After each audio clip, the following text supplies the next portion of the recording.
Hi, it's Dr. Joe. On today's video, we're going to go over how to fix your lower back pain and prevent any future episodes of lower back pain. We're going to talk about two very important muscles of the lower back and what you need to do for these two muscles.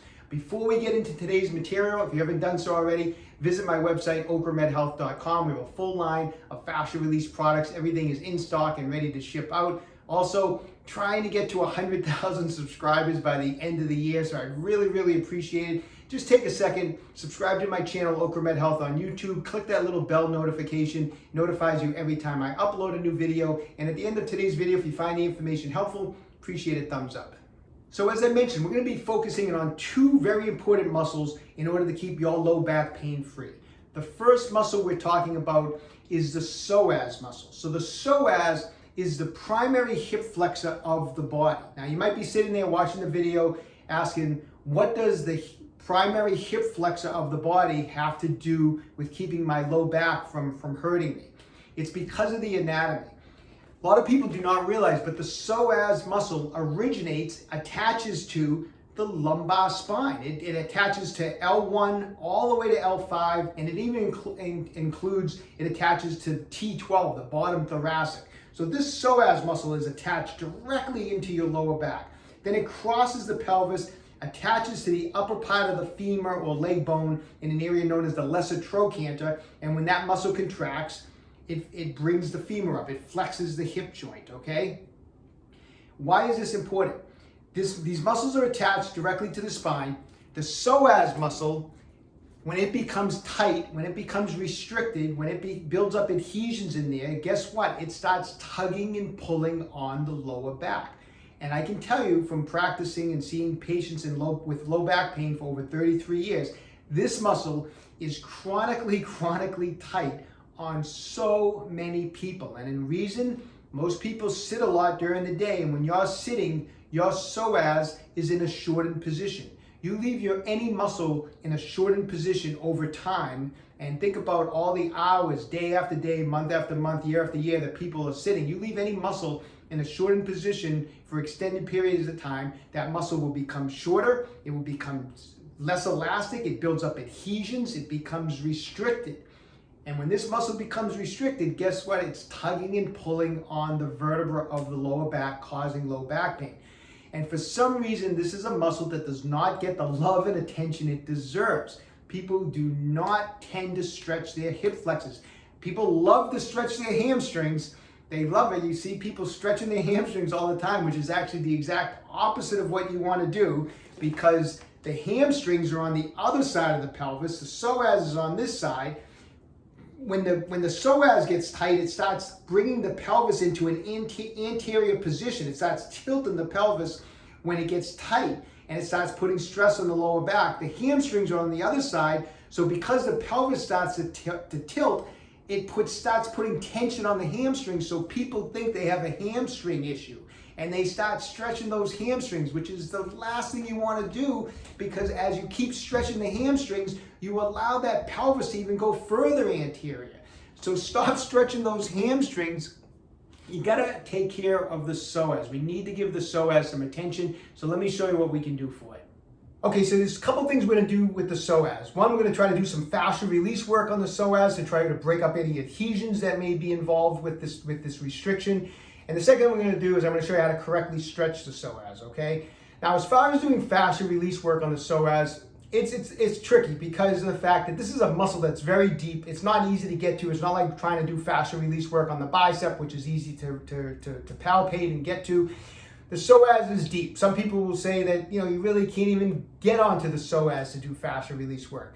So it's still worth the effort, though, as far as I'm concerned, because doing some fascia release work in here, you get on as much of the psoas that you can get on, and then you're still going to get in on some of the secondary hip flexors, such as the rectus femoris, which is the one quadricep muscle out of the four quadriceps. The rectus femoris actually crosses the hip joint, and it's definitely worth the effort to get in and just do what you can in that area, okay? How are we gonna do the fascia release work in this area? I wouldn't recommend using a foam roller. It's just too big. It's awkward. It's just too, this is a small area. We're trying to get in on this hip flexor. I would recommend using, this is a Tai Chi Max ball from Okra Health. This is definitely the fascia release tool of choice. The spikes can dig in, it can break up adhesions. It's much more effective than a smooth lacrosse ball, and that's what I'm going to use today. So where are we going to put the Tai Chi ball? If you're looking at the pelvis from here, so this is the area, if you palpate here, you can feel this bony area here. So we want to be kind of inside this area here. So you kind of feel that bony area, and then we want to be towards the midline, okay? So we're in here, we come down kind of the front of the upper thigh, that general area through here. And you'll know if you're on the bone when you put the ball under there, you're hitting a bony area, which is not gonna be comfortable at all. So move the ball around so that you're on the nice, the soft tissue. You'll feel it. If you're on bone, it's gonna be very, very uncomfortable. But we're gonna go from the kind of the lower abdomen area to inside that pelvic region to the upper part of the thigh. I mean, that's generally the area that I'm going to try to kind of do some fascia release work on, okay? And all I'm going to do it is just take the ball, lie on my stomach, and put the ball in that area and just kind of lean into it, okay? Gauge your pressure. You know, you don't have to lean all your body weight into it, but gauge your pressure. Try to get that ball right into that area. And once you have it in there and it feels okay, just kind of wiggle around on it, you know, side to side, up and down. You can make little circles and spend about 30 or 40 seconds before you move it into a little different spot. Move it up half an inch and now hit a little different spot. And again, 30 seconds of just kind of moving it around, just wiggling your body onto it and let it kind of dig in and try to break up any adhesions that it can get to. And just spend maybe 4 or 5 minutes all together working the front here. Make sure, like I said, you go from the upper thigh all the way into that lower abdomen area and just gauge your pressure and spend a little time doing that. You're going to get a lot of blood flow in there, which is good because it's going to help for our stretch that comes next. So getting the blood flow is just going to make the stretch more effective. That's why we want to do the fascia release work first. You'll spend a little time, get in there the best you can, break up what you can, and then move on to this stretch. Okay, so we did some fascia release work. We have a lot of blood flow in there. It's a perfect time to stretch out the psoas muscle. The stretch I'm going to focus on is a stretch that everyone is familiar with. It's just that a lot of times it's just done incorrectly. So we want to use this stretch because it's a good stretch, but we want to go over the common mistakes that people make. And the stretch that we're going to do is just getting down on one knee. I'm stretching my right psoas. I have the left leg in front, and as everyone is familiar, since this is a hip flexor, to stretch it, we want to open up the hip. And so you see people doing this type of a stretch quite commonly, all right? The primary mistake that people make is just what I'm doing right now, is having the torso lower towards the knee. And the reason being is that it defeats the purpose. If your psoas is attached to your spine and it's attached to your femur, if I drop my torso down, what am I doing? I'm bringing the muscle closer to the other end of the muscle. And how can you stretch it if you're actually lowering one end of the muscle towards the other end? When you stretch, we want to be elongating the muscle, not shortening it. But if I'm leaning my torso forward, I'm actually shortening the muscle. So it really defeats the purpose. You know, I mean, if you're doing this and you feel a stretch, it's probably because you're stretching the rectus femoris, the quadricep muscle that crosses the hip joint. So you probably do this and you say, well, I can feel that. It feels like it's stretching.